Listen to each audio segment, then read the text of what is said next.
మంగళం భగవన్ శంభో మంగళం వృషభధ్వజ మంగళం పార్వతీనాద మంగళం భక్తవత్సల. భగవద్గీత 2వ అధ్యాయము సాంఖ్యయోగము.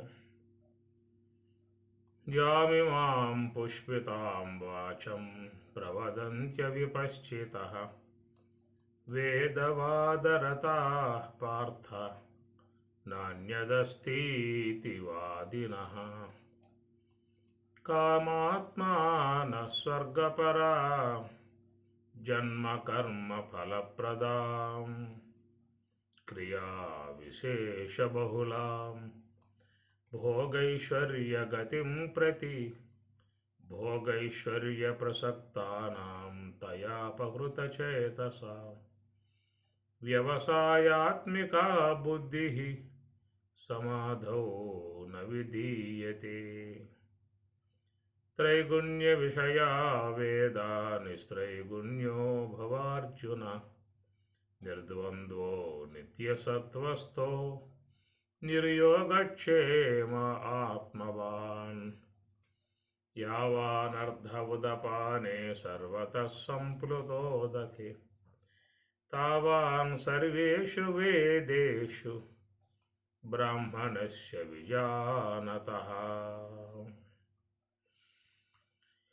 ఈ స్వర్గలోక సంబంధమై ఉన్నటువంటి ప్రస్తావన మీకు భగవద్గీత 9వ అధ్యాయంలో కూడా చెప్పడం జరుగుతుంది. త్రైవిద్యా మాం సోమపాః పోతపాపాః యజ్ఞైః ఇష్ట్వా స్వర్గతిం ప్రార్థయంతే తే పుణ్యమాసాద్య సురేంద్రలోకం అశ్రంతి దివ్యాన్ దివి దేవ భోగాన్. తే తం భుక్త్వా స్వర్గలోకం విశాలం క్షీణే పుణ్యే మర్త్యలోకం విశంతి. ఈ స్వర్గ సంబంధమై ఉన్నటువంటి అంశాన్ని మనకు 3వ అధ్యాయంలో కూడా వినిపిస్తూ యజ్ఞార్థాత్ కర్మణోన్యత్ర లోకోయం కర్మబంధనః తదర్థం కర్మ కౌంతేయ ముక్తసంగః సమాచర.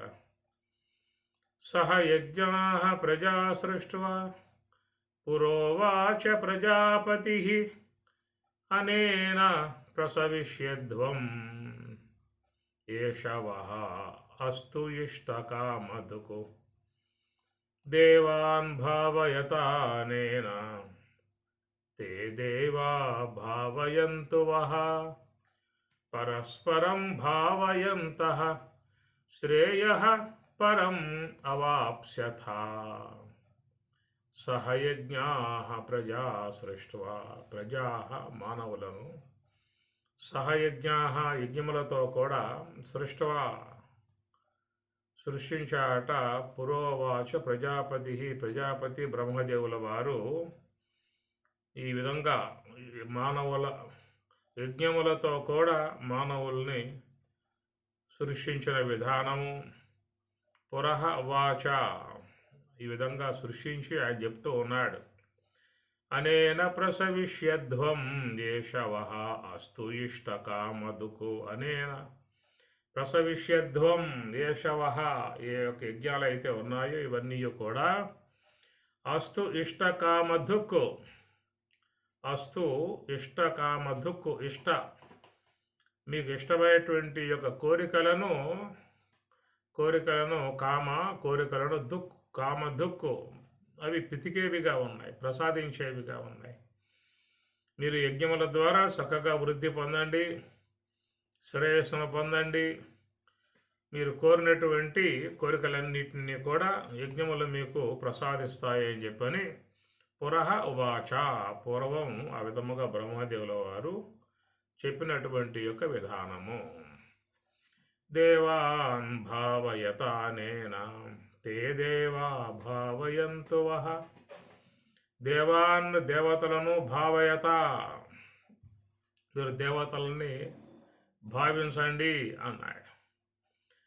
అనేన తే దేవాహ భావయంతు వహ వహ మిమ్ములను వాళ్ళు చక్కగా అనుగ్రహిస్తారు. మరి దేవతలని ఆరాధించండి, ఆ దేవతల మిమ్ములను చక్కగా అనుగ్రహించి మీకు కోరినటువంటి కోరికలను ప్రసాదిస్తారు. పరస్పరం భావయంత, పరస్పరం మీరిరువురు కూడా ఒకరినొకరు కూడా ఒక మంచి భావనతో మీరు వారిని శ్రద్ధాభక్తులతో ఆరాధన చేయటము, వారు మీరు కోరినటువంటి కోరికలను ప్రసాదించటము అనేటువంటి యొక్క విషయం ఉంటుంది. కాబట్టి శ్రేయ పరం అవాప్స్యథ, ఈ విధముగా మీరు శ్రేయస్సుని అవాప్స్యథ పొందుదురుగాక. ఇష్టాన్ భోగాన్ హివో దేవాః దాస్యంతే యజ్ఞభావితాః తైః దత్తాన్ అప్రదాయ ఏభ్యః యః భుంక్తే తేన ఏవ సః. ఇష్టాన్ భోగాన్ హి వహ దేవాః దాస్యంతే, కాబట్టి మీరు ఏ యొక్క లోకంలో పొందుతూ ఉన్నారో పొందినటువంటి యొక్క వాట్లను దేవతలకు సమర్పించి మీరు వాట్లను స్వీకరించాల్సి ఉంటుంది అన్నాడు. ఎందుకంటే అది అనుగ్రహం, దేవతల అనుగ్రహం. ఈ విశ్వంలో ఉన్నటువంటివన్నీ కూడా దేవతామూర్తులే. దేవతలు అంటే ఉపకారం చేసేటువంటివి. వృక్షములు ఉన్నాయి, అవి కూడా మరి దేవతలుగా అందరిని అనుగ్రహించి వాళ్ళ ఫలపుష్పాదులతో అందరి సేవలను అందుకు సేవిస్తూ ఉన్నాయి. అట్లా జలధరములు కానీ, నదులు కానీ, భూమి మీద ఉన్నటువంటి లతగొలమాదులు కానీ అన్నీ కూడా మరి చూస్తే మానవులకు అన్ని విధాల అవన్నీ కూడా సేవలు చేస్తూ ఉన్నాయి. అందువల్ల వాటిని కాపాడుకోవటం వీళ్ళ యొక్క ధర్మం కూడా ఉంది. మానవుల ధర్మమే ఉంటుంది. విశ్వాన్ని మనం కాపాడితే మనల్ని విశ్వం కాపాడుతుంది. వృక్షో రక్షతి రక్షిత అన్నాడు. ధర్మో రక్షతి రక్షిత. ధర్మాన్ని మనం కాపాడితే ఆ ధర్మం మనల్ని కాపాడుతుంది. అటనే చెప్పుకొచ్చారు, వృక్షో రక్షతి రక్షిత. వృక్షములను మనం కాపాడితే ఆ వృక్షాలు మనల్ని కాపాడేటువంటివిగా ఉంటాయి. అందువల్ల విశ్వంలో అన్నీ కూడా మానవునికి చక్కటి సేవలను అందించే విధానంగా, అనుగ్రహించే విధానంగా ఉన్నటువంటివి. కాబట్టి ప్రకారంగా విశ్వంలో మానవులకు అన్ని విధాలా సహకరించేటువంటివన్నీ కూడా దేవతా సంబంధ మూర్తులు. కాబట్టి వాటి పట్ల వీడు చక్కటి భావన కలిగి ఉండాలి. అవి ఇతనిని అనుగ్రహించి అన్ని విధాల కాపాడేటువంటివిగా ఉంటాయి.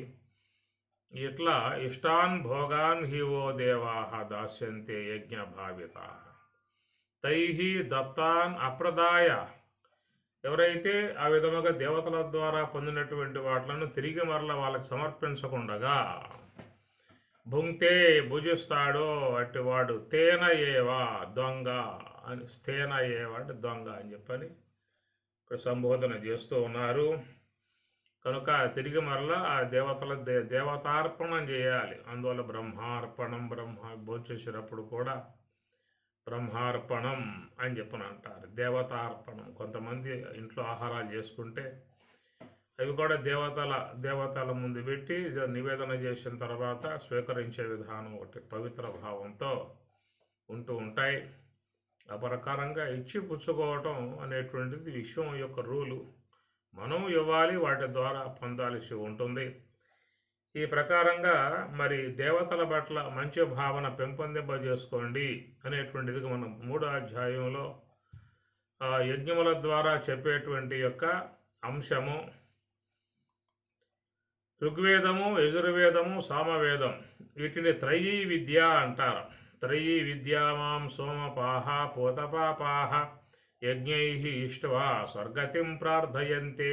త్రయీ విద్య అని మనకి గీత 9వ అధ్యాయంలో వస్తాయి ఈ మాటలో. త్రయీ విద్య అంటే, త్రయీ అంటే 3. త్రయీ విద్య సోమపాహ, త్రయీ విద్య సోమపాహ. ఈ వేదములు ఋగ్వేదం, యజుర్వేదం, సామవేదం. వేదాల మీద చక్కటి వివరణాత్మక అంశం మనకి తిరుపతి దేవస్థానం వాళ్ళ పుస్తకం ప్రింట్ చేశారు. వేదములు వాటి యొక్క విశ్లేషణ, దాని పేరు ఏదో ఉంది. నేను సుఖబ్రహ్మాశ్రమంలో ఉన్నప్పుడు అట్లను కొంచెం చూస్తాం జరిగింది. ఈ 4 వేదాల మీద చక్కటి వివరణాత్మక అంశం తిరుపతి దేవస్థానం వాళ్ళు ఇచ్చినటువంటిది ఒకటి ఉన్నది. అప్పటి కాలంలో అది వేదకాలం అని చెప్పని అంటారు. ఇప్పుడంతా పురాణ కాలం. ఈ పురాణ కాలంలో మనకేంటంటే ఇక్కడ అంతా విగ్రహారాధనలు ఎక్కువ ఉంటాయి. ఆలయాలు, విగ్రహారాధనలు, అభిషేకాలు, పూజలు, అష్టోత్తరనామాలు, సహస్రనామాలు, ఇవి ఈనాటి కాలంలో ఉన్నటువంటి ఆచార విధానము. పూర్వకాలం చూసినట్లయితే ఇప్పుడు కేవలం యజ్ఞములు, తపస్సు రెండే కనబడతాయి మీకు. మీరు చూస్తే పురాణం పూర్వ విధానం చూసినట్లయితే కృతయుగాదులలో, త్రేత యుగాలలో యజ్ఞములు, తపస్సు అని రెండే ఉంటాయి. ఈ తపస్సు కూడా వాళ్ళు ఎక్కువ మంది దేవతలను ఉద్దేశించి వాళ్ళకి ఏ కోరికలు అనేటువంటి ప్రాప్తింపబడాలో వాటి కోసంగా ఎక్కువగా తపస్సు చేసే వాళ్ళు కూడా ఎక్కువ మంది ఉన్నారు. కామ్య సంబంధంగానే మనకు కనబడుతుంది ఎక్కువ శాతం. బ్రహ్మజ్ఞానం అనేటువంటి అంశం మీద తపస్సు చేసేటువంటి వాళ్ళు ఉన్నారు, కానీ తక్కువ శాతం ఉంటారు. ఎక్కువగా మీకు కామ్య సంబంధమును ఉద్దేశించే తపస్సు కూడా ఆచరించే విధానం కనబడుతుంది. విశ్వామిత్రులు లాంటి వాళ్ళు ఎక్కువగా వాళ్ళ కామ్య సంబంధ తపస్సు, నేను గొప్పవాడిని కావాలి, బ్రహ్మర్షి కావాలి, ఇట్లా కామ్య సంబంధముగా. ఇతర అసురులు కూడా, రాక్షసులుగా ఉన్నటువంటి వాళ్ళు కూడా మరి దేవతలను ఉద్దేశించే వాళ్ళు తపస్సు చేసే విధానం కనబడుతుంది. ఇట్లా యజ్ఞము ద్వారా, తపస్సు ద్వారా తమకు ఇష్టమైనటువంటి యొక్క వాటిని సాధించుకోవటానికి చేస్తూ ఉంటారు. ఈ 3 వేదములు త్రైవిద్య, సోమప, త్రైవిద్య 3 వేదములు. వాటిల్లో ప్రధాన దేవత ఆ కాలంలో ఇంద్రుడే. మీరు చూస్తే అర్థమవుతుంది. తిరుపతి దేవస్థానం వాళ్ళు ఇచ్చినటువంటి పుస్తకంలో చాలా వివరణాత్మకంగా వాళ్ళు చెప్పుకొస్తారు. వేదములలో పూర్వ భాగములో ఇంద్రుడు ప్రధాన దేవత. 250 పైగా ప్రపాఠకాలు ఇంద్రుడిని ఉద్దేశించి ఉంటాయి.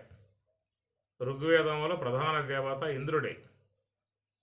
ఆయన్ని ఉద్దేశించి ఆయన కొనియాడుతూ, ఆయన స్తుతిస్తూ సూక్తములు అంటారు, ప్రపాఠకములు అంటారు, మంత్రభాగం అని చెప్పని అంటారు. ఇట్లా 250కి పైగా ప్రపాఠకాలు ఉంటాయి ఇంద్రుడిని ఉద్దేశించి.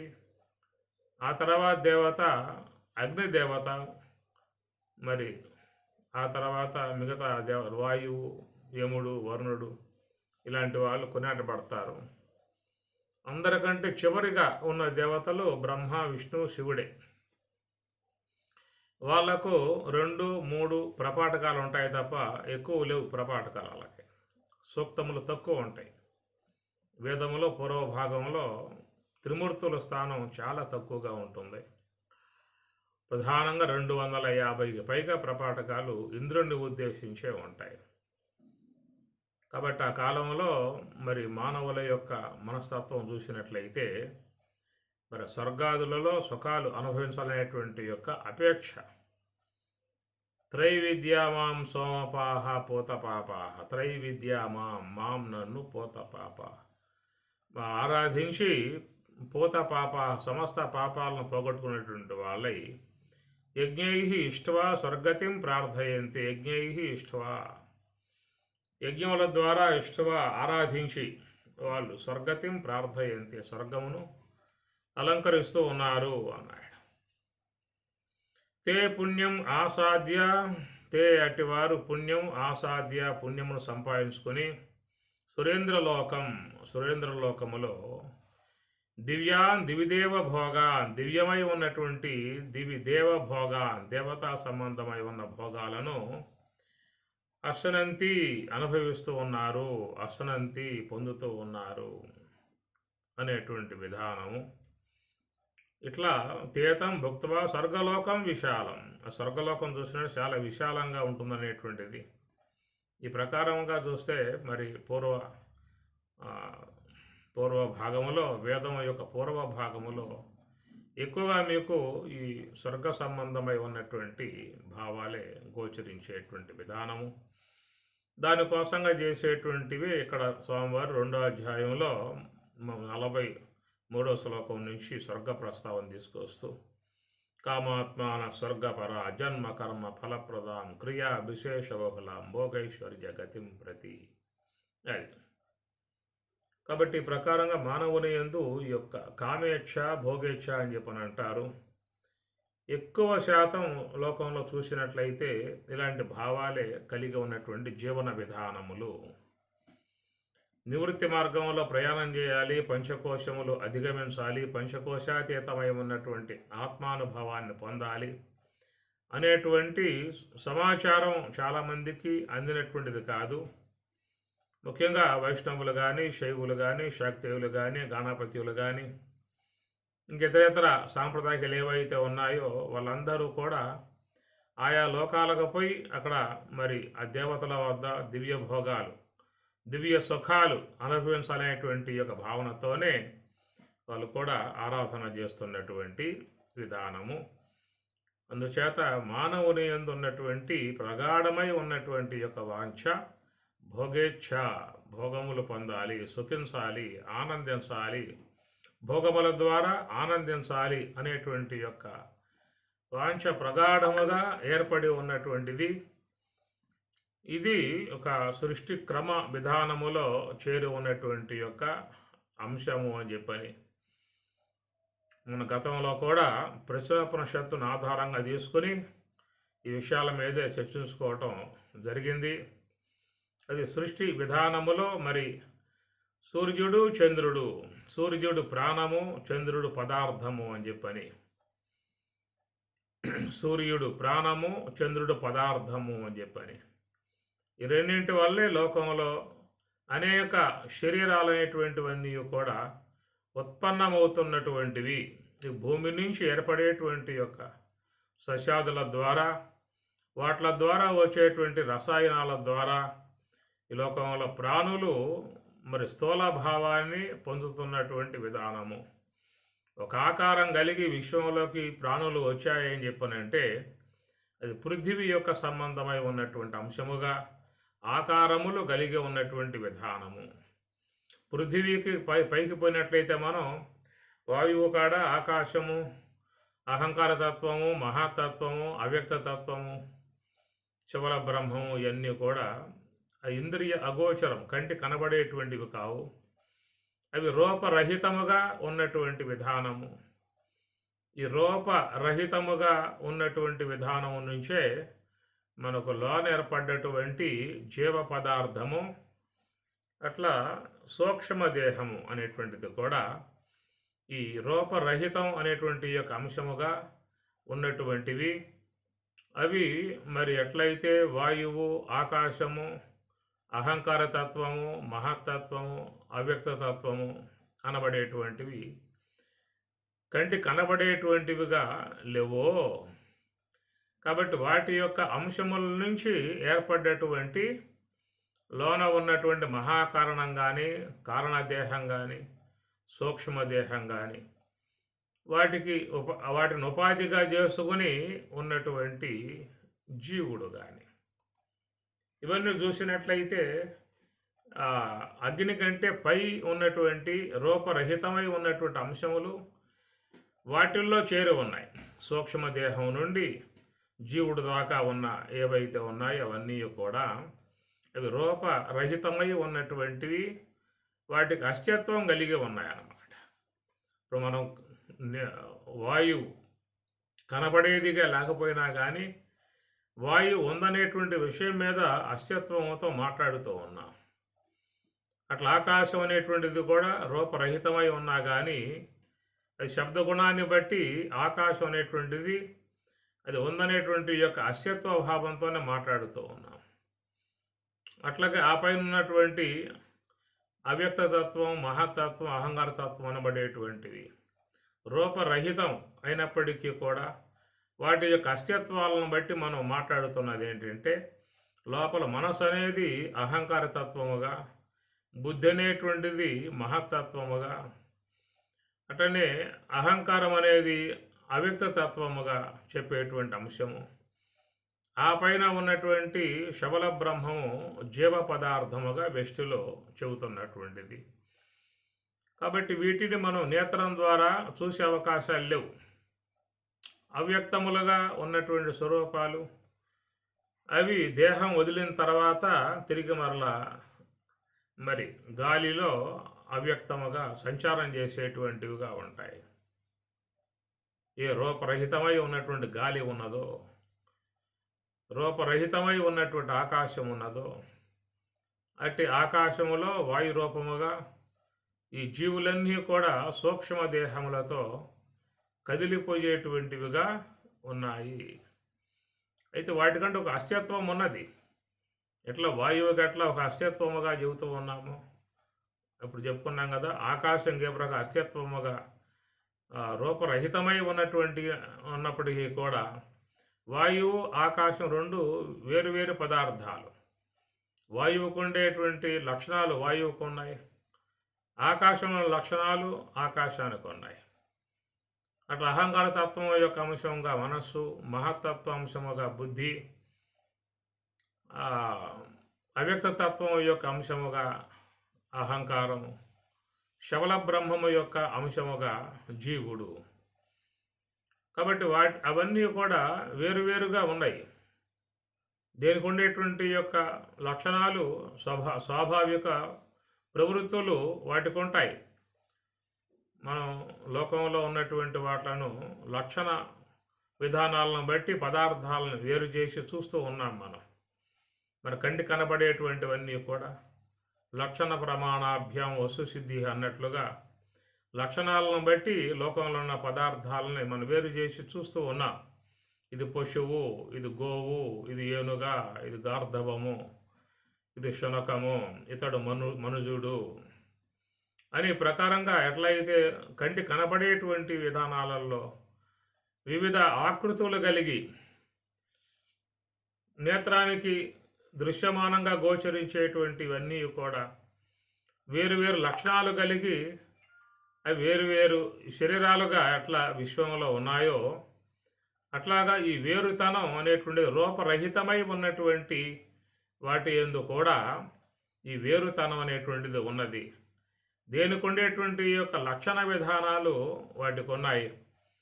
అందుచేత అవన్నీ కూడా విభిన్న రీతులలో విభిన్న ఆకృతులలో అనగా రూపరహితమై ఉన్నటువంటి వాటికి ఉండేటువంటి యొక్క స్వరూప విధానాలు వాటికి ఉన్నాయి. అవన్నీ కూడా అవ్యక్త విధానంలో ఉన్నటువంటి అవి అక్కడ ఉండేటువంటి వ్యవహారం వాటికి ఉంటుంది. ఇప్పుడు మనం శరీరం వదిలిన తర్వాత లోన ఉన్నటువంటి యొక్క పదార్థం జీవుడు ఉత్తమ లోకాలకి పోతాడని చెప్పి అనేటువంటి మాటగా చెబుతూ ఉన్నాం.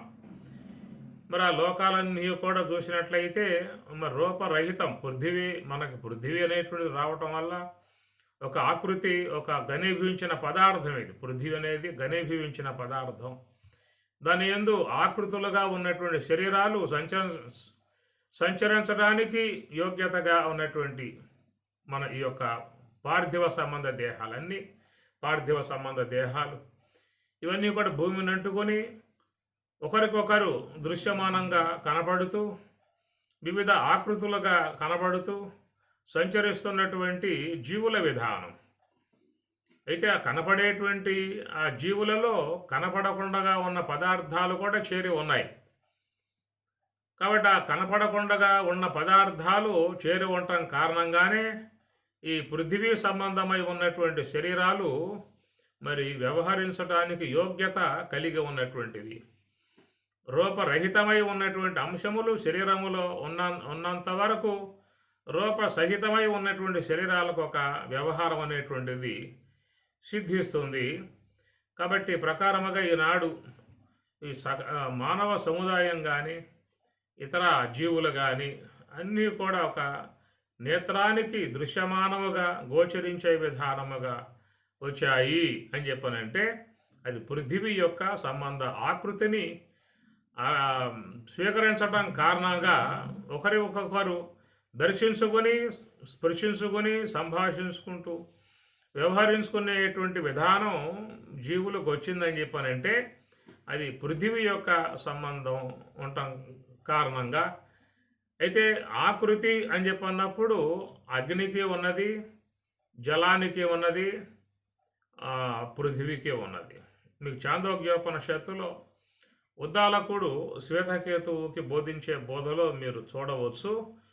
ఆయన ఈ మూడింటిని ప్రధానంగా తీసుకున్నాడు. తైత్రీయ ఉపనిషత్తులో ఆకాశము నుంచి చెప్పుకోవడం జరుగుతుంది. కానీ వివరణాత్మకముగా విషయం చెప్పే విధానంగా చాందోగ్యోపనిషత్తులో శ్వేతకేతు ఉద్దాలకునికి చెప్పేటువంటి బోధలో ఈ మూడే తీసుకుంటాడు: పృథివీ, జలము, అగ్ని. ఎందుకంటే ఈ మూడు కూడా ఒక ఆకృతి అనేటువంటి యొక్క అంశం వచ్చినటువంటి యొక్క ఆకృతిలో అగ్ని అనేది దాని నుంచే ఒక రూపం అనేది ఏర్పడ్డప్పటికీ కానీ అక్కడ స్థూల దేహం అనేటువంటిది ఏర్పడటానికి అవకాశం లేదు.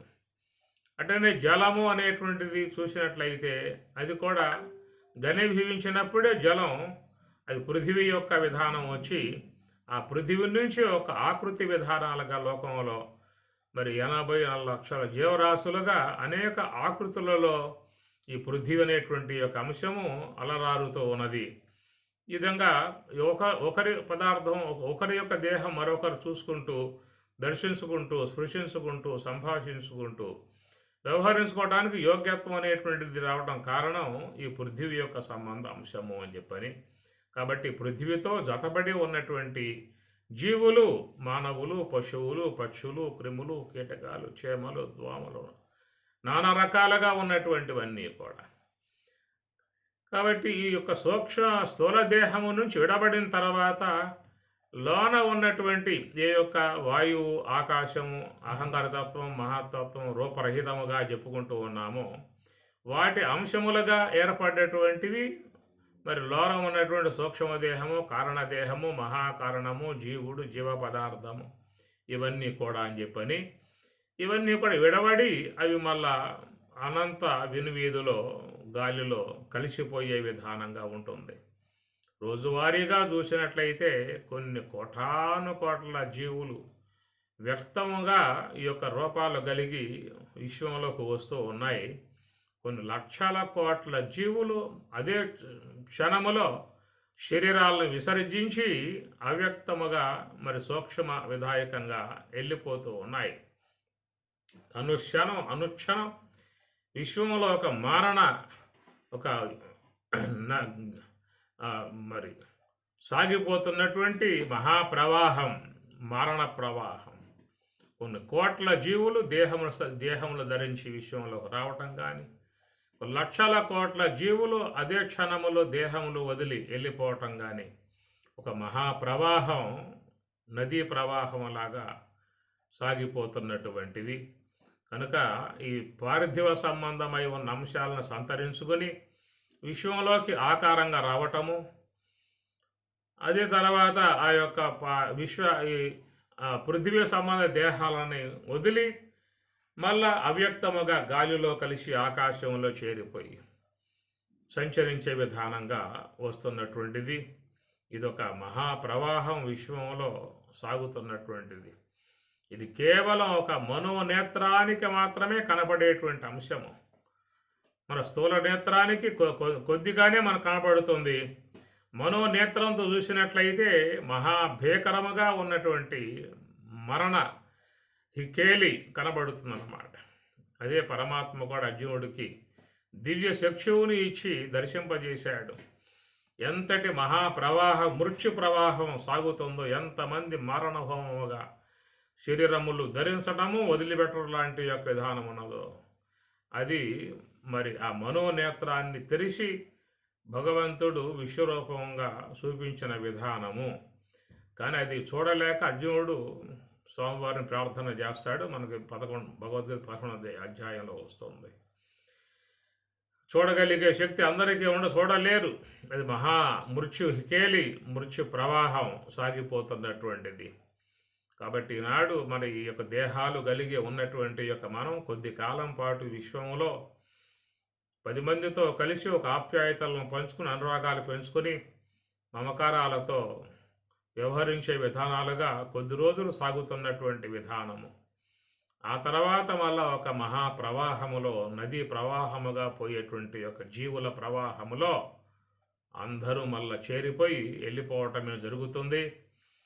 తిరిగి మళ్ళా ఆ ప్రవాహం నుంచి మరి ఎప్పటికీ మళ్ళా ఈ పృథివీ యొక్క విధానానగా ఈ విశ్వంలోకి మళ్ళా ఆకృతి కలిగి వచ్చేటువంటి విధానం చూసినట్లయితే అది అది మన ఊహకు అందని అంశం, మనస్సుకు అందని అంశం. ఎలాంటి తేరిపార చూస్తానికి అవకాశం లేదు. ఆ తర్వాత ఏం జరగబోతుందనేటువంటి విషయం కూడా ఎవరికి కూడా స్పష్టముగా గోచరించేటువంటి అంశము కాదు. కాబట్టి ఈ శరీరములు విసర్జించిన తర్వాత మరి ఈ మానవ సముదాయం యొక్క విషయంలో మాత్రమే మీకు ఈ స్వర్గాదుల యొక్క సంబంధమై ఉన్నటువంటి అంశములుగా మన పురాణాలలో గోచరింపబడుతున్నటువంటి విధానము. అనేక లోకముల సంబంధమై ఉన్నటువంటి ప్రస్తావన ఉన్నప్పటికీ కూడా వేదములో ప్రధానముగా మీకు త్రయీ విద్య అనేటువంటి దాంట్లో సోమప పూతపాప యజ్ఞై ఇష్ట స్వర్గతిం ప్రార్థయంతే అన్న విధానములో ఈ 3 వేదములలో ప్రధానంగా ఉన్న దేవత ఇంద్రుడు. కాబట్టి ఇంద్రుడే ప్రధాన దేవతగా భావించి ఆయన్ని యజ్ఞముల ద్వారా ఆరాధించి మరి అందరూ కూడా స్వర్గలోకాదులకు ప్రయాణమైపోతున్నటువంటి విధానము. మరి ఈ ప్రకారంగా చూసినట్లయితే ఏంటంటే మనుషుల్లో ప్రధానంగా చేరి ఉన్నటువంటి ఒక వాంఛ, అది సుఖాపేక్ష, ఆనందాపేక్ష అనేటువంటిది.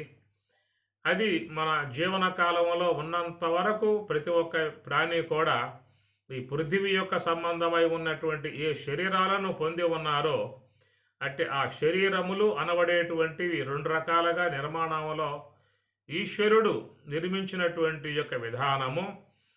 కాబట్టి ఆ 2 పదార్థములు చంద్రుడి నుంచి ఒక పదార్థము, సూర్యుడి నుంచి మరొక పదార్థము ఏర్పడ్డటువంటివి. అది 2 రకాలుగా స్త్రీ పురుషులుగా 2 రకాలుగా విశ్వ నిర్మాణములో ఈశ్వరుని యొక్క సంకల్ప మాత్రముతో ఏర్పడ్డటువంటివి. ఒకటి పదార్థము, మరొకటి ప్రాణము అని చెప్పేసి ప్రకృతిం పురుషం చైవ క్షేత్రం క్షేత్రజ్ఞ ఏవచ. ప్రకృతిం పురుషం చైవ క్షేత్రం క్షేత్రజ్ఞ. కాబట్టి ఈ క్షేత్రమును వీడి క్షేత్రజ్ఞుడు ఉండే అవకాశము లేదు. కాబట్టి క్షేత్రజ్ఞుడు లేకుండా ఈ శరీరం తన మనుగడ సాగించే అవకాశము లేదు. క్షేత్రజ్ఞునికి క్షేత్రానికి ఎంత తాదాత్మ్య భావం, అనుసంధాన భావం ఉన్నదో ఆ ప్రకారంగా ప్రకృతిం పురుషం చైవ, ప్రకృతి పురుషులకు ఇరువురికి కూడా ఒక తాదాత్మ్య భావం అనేటువంటిది ఉన్నది. ఎందుకంటే ప్రాణములు పదార్థమును వీడి ఉండలేవు, అటనే ప్రాణములను వీడి పదార్థం అనేటువంటిది ఉండలేదు. ఈ 2 విశ్వములో చూసినట్లయితే ప్రాణము పదార్థము 2 ఉన్నాయి విశ్వములో. కనుక ఈ 2 కూడా మరి అనుసంధానం కలిగి అనేకటువంటి యొక్క జీవులను ఉత్పన్నం చేసేటువంటి విధానముగా ఈశ్వర ప్రక్రియ, సృష్టి ప్రక్రియ కొనసాగుతున్నటువంటిది. అందుచేత ప్రధానంగా చూసినట్లయితే ఈ 2 విశ్వములో చేరి ఉన్న విధానం కాబట్టి తన జీవితములో తాను ఏ యొక్క మరి ప్రకృతి పురుషం చైవ 2 యొక్క సమ్మిళన కారణంగా ఏ యొక్క శాంతిని సుఖాన్ని పొందే విధానంగా ఉన్నదో అలాంటి ఆ సుఖాన్ని శాంతిని అమిత విధానముగా పొందాలన్నటువంటి యొక్క కోరికతోనే మరి ఇక్కడ యజ్ఞములు అనబడేటువంటివి ఆవిర్భావం కావటం గల కారణం. వీటి ద్వారా త్రయీ విద్యా మాం సోమపాహ పూతపాపాహ, సోమపాహ పూతపాపాహ సమస్త పాపాలను పోగొట్టుకుని వాటి ద్వారా స్వర్గతిం ప్రార్థయంతే, అక్కడ చక్కగా మరి చక్కటి దివ్యమైనటువంటి సుఖాలని ఆస్వాదించవచ్చు అనేటువంటి యొక్క భావన వ్యక్తిలో ప్రగాఢముగా ఏర్పడ్డటువంటి కోరిక. ఇది సృష్టి యొక్క అంతర్గతముగా ఉన్నటువంటి యొక్క అంశము, సృష్టి యొక్క అంతర్గతముగా ఉన్నటువంటి యొక్క అంశము. అనగా జీవులు స్వీకరించేటువంటి ఏ పదార్థం అయితే ఉన్నదో ఆ పదార్థం అనేటువంటి జీర్ణమైనటువంటి యొక్క విధానములో ఒక శరీరమునందు ప్రాణము, మరొక శరీరమునందు పదార్థము, ఈ రెండు కూడా ఏర్పడుతున్నటువంటిది ఈశ్వరుని యొక్క ప్రక్రియ. అనగా ఈ శరీరములు స్వీకరించేటువంటి లోకములో ఏ పదార్థాలు అయితే ఉన్నాయో ఆ పదార్థములు స్వీకరించినప్పుడు అవి జీర్ణం కాగా వాటి నుంచి ఏర్పడేటువంటి మరి ఆ కణజాలము అనేటువంటివి ఒకటి ప్రాణశక్తిగా, మరొకటి పదార్థ శక్తిగా ఏర్పడుతూ ఉన్నది. ఈ ప్రాణశక్తి, పదార్థ శక్తి రెండు కూడా కలవటమే రెండింటి యొక్క సమ్మేళనము ద్వారా కలిగేటువంటి మరి జీవ ఉత్పత్తి.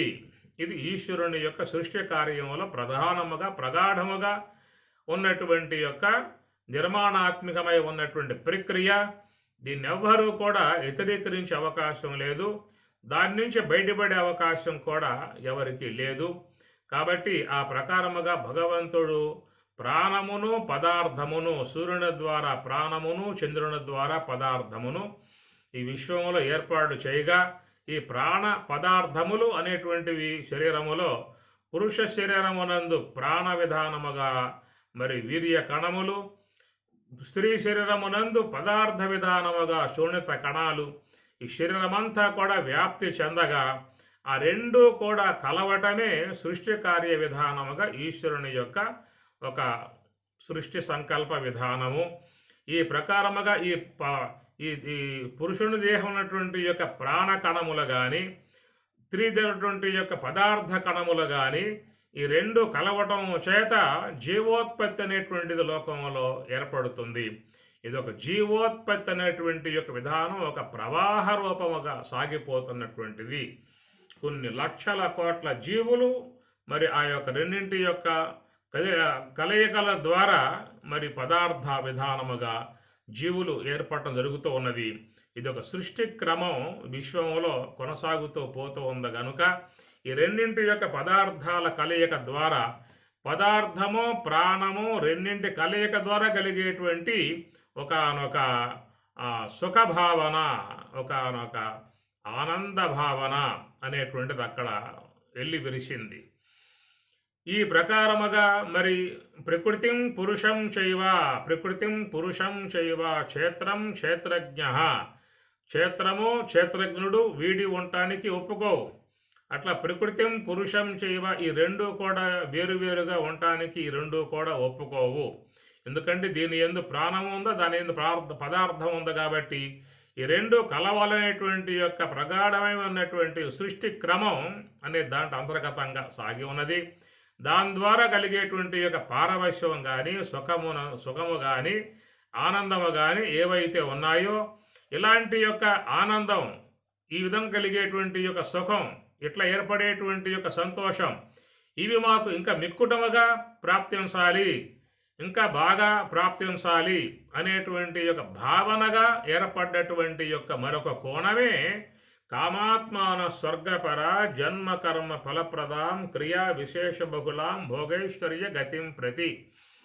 ఇది ఒక సృష్టి క్రమములో ఏర్పడ్డటువంటి ప్రాణ పదార్థముల యొక్క సమ్మేళనం ద్వారా కలిగేటువంటి సంతోషము, ఆనందము, సుఖము, ఒక పారవశ్యము అనేటువంటి ఉన్నాయో వాటి యందు ఎక్కువగా ప్రగాఢముగా మానవుడు పెంచుకున్నటువంటి యొక్క భావన ఈ యొక్క ఇహలోకములో పార్థివ దేహముతో ఉన్నటువంటి వాడై అనుక్షణమును పొందుతున్నటువంటి యొక్క ఈ సుఖము, ఈ ఆనందము, ఈ పారవశ్యము ఇలాంటి యొక్క దానికి పూర్తిగా లోనైపోయి ఉన్నటువంటి యొక్క మానవుడు ఇక్కడే కాదు ఉత్తమ లోకాలుగా ఉన్నటువంటి అక్కడ ఇంకా మిక్కుటముగా ఇట్లను పొందే అవకాశం ఏర్పడుతుంది అనేటువంటి భావన వ్యక్తిలో కలిగినటువంటి యొక్క ఆలోచనే ఈ స్వర్గ సంబంధమై ఉన్నటువంటి అపేక్ష.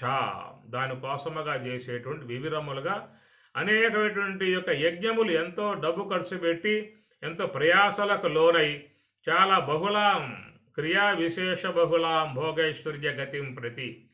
ఈ ప్రకారముగా ఎందువల్ల అని చెప్పనంటే సగటు జీవి తాను ఏ యొక్క ఇంద్రియాలైతే ఉన్నాయో ఆ ఇంద్రియముల ద్వారా పొందేటువంటి యొక్క సుఖము, ఆనందము వాటికంటే కూడా మరి ప్రకృతిం పురుషం చైవ క్షేత్రం క్షేత్రజ్ఞ ఈ ఇరువురి ద్వారా కలిగేటువంటి యొక్క సమ్మేళనం అనేటువంటి ఈశ్వరుని యొక్క ప్రక్రియ ఈశ్వరుని యొక్క సంకల్పం దాని ప్రగాఢముగా ఉన్నటువంటి విధానం గనుక దానిని విసర్జించి దానికి దూరంగా పోవటానికి లోకంలో ఏ ప్రాణికి కూడా అవకాశం లేని విధానము. కాబట్టి ఈ ప్రకారముగా భగవంతుని ద్వారా రెండు పదార్థములు విశ్వములో నిర్మాణాత్మకముగా ఆయన సంకల్పమాత్రముగా తీసుకొచ్చి ఉన్నటువంటి యొక్క అంశములు ప్రాణము పదార్థము అని చెప్పని ఈ ప్రగాఢముగా పెనవేసుకుని ఉన్నటువంటి యొక్క అంశం. ఎట్లయితే వృక్షాన్ని లతలు మరి పెనవేసుకుంటాయో ఆ ప్రకారముగా ఈ రెండు పదార్థములో కూడా చాలా దగ్గరయ్యేటువంటి యొక్క విధానం. ఎట్లా ఇనుము అయస్కాంతం రెండు కూడా మరి ఎట్లా బాగా ఆకర్షణీయంగా ఉంటాయో ఆ ప్రకారం రెండు పదార్థములు ఈ ప్రాణముగా ఉన్నటువంటి యొక్క ఈ శరీరము పదార్థముగా ఉన్నటువంటి ఆ శరీరము ఈ రెండు కూడా కలవటానికి నిరంతరముగా ఒక ఆకర్షణీయత సర్వేశ్వరుడు సృష్టి కార్య నిమిత్తముగా ఏర్పాటు చేసి ఉన్నటువంటి అంశము. ఇది కేవలం ఈశ్వరుని యొక్క సంకల్ప మాత్రముగా ఉన్నటువంటి సృష్టి ప్రక్రియ సృష్టి కార్య విధానము. కాబట్టి దాని విధానములో ఇతర ఇంద్రియముల కంటే ఎక్కువగా మనిషి సంతోషించేది ఆనందించే విధానం ఉంది. కాబట్టి అందరి మనస్సులు ఆ వైపుకి తిరిగి ఉన్నటువంటి యొక్క విధానము. నివృత్తి మార్గం వైపుకు ప్రయాణం చేసి మనస్సు సోహంభావములో నిమగ్నం చేసి ఈ యొక్క పంచకోశాలను అధిగమించి పోవాలనేటువంటి యొక్క దాంట్లో ఉన్నటువంటి మక్కువ కంటే ఎక్కువగా మానవుని యొక్క ప్రవృత్తి ఈ పదార్థముల వైపుకే ఎక్కువగా లాగుతున్నటువంటి విధానము. సదృశం చేష్టతే స్వస్యాహ ప్రకృతే జ్ఞానవాన్ అపి ప్రకృతిం యాంతి భూతాని నిగ్రహ కిం కరిష్యతే అని చెప్పన్నట్లుగా సదృశం చేష్టతే స్వస్యాహ అంటే స్వకీయమైనటువంటి స్వస్యాహ తన యొక్క స్వకీయమై ఉన్నటువంటి యొక్క ప్రకృతి తన దేహములో ఏర్పడి ఉన్నటువంటి ప్రకృతి తన దేహములో స్వాభావికముగా ఏర్పడినటువంటి యొక్క ప్రవృత్తి దానిని పరమాత్మ గీతలో ఆ స్వస్యాహ అనే పదంతో వాడుతూ ఉన్నారు. సదృశం అంటే అనుగుణ్యముగా తన యొక్క స్వభావానికి ప్రకృతి పరంగా ఏర్పడినటువంటి స్వభావానికి ఈ యొక్క ప్రకృతి ద్వారా ఏర్పడినటువంటి యొక్క బలమై ఉన్నటువంటి యొక్క ఆ శక్తికి లోనై ప్రతి ఒక్క వ్యక్తి జ్ఞానవాన్ అపి అనే మాట కూడా వాడాడు. కాబట్టి యొక్క జ్ఞానవంతులుగా అనిపించేటువంటి వాళ్ళు కూడా మరి దాని చేత ఆ ప్రకారంగా ఈశ్వరుని యొక్క సంకల్పం మాత్రం ఏర్పడినటువంటి ప్రకృతి వైపుకే జ్ఞానవాన్ అపి వాళ్ళు కూడా ప్రయాణం చేస్తున్నటువంటి విధానము అని చెప్పని నిగ్రహ కిం కరిష్యతి నిగ్రహణము అనేటువంటిది కిం కరిష్యతి ఏమి చేయగలుగుతుంది అనేటువంటి మాట చివరిలో వాడతాడు. నిగ్రహ ప్రథమ వ్యక్తి ఏకవచనము నిగ్రహము కిం కరిష్యతి ఏమి చేస్తుంది ఆ నిగ్రహము. ఎందువల్ల అంటే సృష్టి ప్రక్రియ విధానం బలముగా ఉన్నది. ఈశ్వరుని యొక్క సంకల్ప విధానం బలముగా ఉన్నది. కాబట్టి అలాంటి సృష్టి అనుగుణ్యముగానే అన్ని దేహములు కూడా ఆ వైపుకే ప్రయాణం చేస్తూ ఉన్నాయి. ఆ దేహములలో ఉన్నదే రెండు, ఒకటి ప్రాణం ఒకటి పదార్థం. ఆ రెండు కలవటానికే నిరంతరముగా చేస్తున్నటువంటి విధానం. కాబట్టి దాని ద్వారా కలిగేటువంటి ఒక మానసికమైనటువంటి సంతృప్తి ఈ యొక్క సుఖము ఆనందాదులు గోచరిస్తూ ఉన్నాయో అలాంటి యొక్క దానిని మరణానంతరము కూడా ఇంకా అంతకంటే మిక్కుటముగా పొందాలనేటువంటి యొక్క అపేక్ష నుంచి మనకి ఏర్పడ్డటువంటిదే ఈ యొక్క మంత్రభాగాలు. అవి త్రైవిద్యామాం సోమపాహ పోతపాప ఆ యజ్ఞము ద్వారా వచ్చినటువంటి సోమపానము అన్నారు. సోమపానము యజ్ఞం చేసినప్పుడు వచ్చేటువంటి రసాన్ని సోమపానము అనగా సోమలత అని చెప్పి అంటారు. అది ఒక తీగనమాట. ఆ సోమలత ఏంటంటే ఆ శుక్ల పక్షము ఆరంభం కాగానే ఆ లతలు అనేటువంటివి ఆ తీగకు వస్తాయన్నమాట. కనుక 15 రోజులలో ఆ లతలు ఆ తీగకున్నటువంటి ఆకులు బాగా వృద్ధి అవుతాయి. మళ్ళీ అమావాస్య దాటి మళ్ళా కృష్ణపక్షం వచ్చేసిందా అని చెప్పనంటే పౌర్ణం దాటి శుక్లపక్షం వచ్చేసిందా అని చెప్పనంటే మళ్ళీ రాలిపోతాయి అన్నమాట. ఇదొక విధానముగా ఉన్నటువంటి అదో తీగ, దానికి ఏర్పడేటువంటి యొక్క ఆకులు. అవి శుక్ల పక్షంలో మాత్రమే వస్తాయి, కృష్ణ పక్షంలో రాలిపోతాయి. అట్టి ఆకులు తీసుకొచ్చి బాగా వాటను నూరి దాని నుంచి వచ్చేటువంటి ఆ ఆకుపచ్చ రసాన్ని తీసుకుని యజ్ఞములో వ్రేలుస్తారన్నమాట. ఆ వేలవటాన్ని ఆ సోమరసముతో వ్రేలిచే విధానం కాబట్టి వాళ్ళని సోమయాజులు అనే పేరు వాళ్ళకు వస్తుంది. యజ్ఞం చేసే వాళ్ళని సోమయాజులు అని చెప్పని అంటారు. యాజి అంటే పూజ చేయటం. ఆ సోమరసముతో లతల నుంచి ఆకుల నుంచి వచ్చేటువంటి ఆ పసరు ఏదైతే ఉన్నదో ఆ రసాన్ని యజ్ఞమునందు ఉంచి హోమం చేస్తారు కాబట్టి వాళ్లకు సోమయాజులు అని చెప్పని అంటారు. కాబట్టి సోమపాహ అంటే సోమపానముతో మరి హోమము చేసి పూత పాపాహ సమస్త పాపాల నుంచి వాళ్ళు విడబడినటువంటి వారై యజ్ఞై ఇష్ట్వా యజ్ఞముల ద్వారా దేవతలని ఆరాధిస్తూ ఉన్నారు. అట్లా ఆరాధించి పుణ్యమును అధికముగా సంపాదించుకొని స్వర్గతిం ప్రార్థయంతే ఆ స్వర్గమును అపేక్షించి మరి వాళ్ళు చక్కగా ఆ పుణ్యలోకాలకి పోతున్న విధానము. తే పుణ్యం ఆసాధ్య అట్టి పుణ్యాన్ని పొంది సురేంద్రలోకం ఆ సురేంద్రలోకములో అశనంతి దివ్యాన్ దివిదేవ భోగాన్.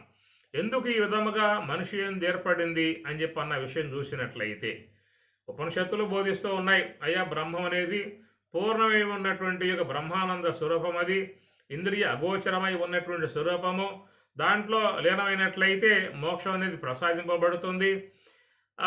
ఎంతో మిక్కుటమై ఉన్నటువంటి యొక్క అపారమై ఉన్నటువంటి యొక్క ఆనందాన్ని పొందే అవకాశం ఉంటుంది అని మనకి ఉపనిషత్తులలో ఉత్తర భాగములో చెబుతున్నటువంటి అంశము. కానీ ఆ ఉత్తర భాగం వైపుకు మక్కువ చూపినటువంటి వారి కంటే ఈ పూర్వ భాగం వైపు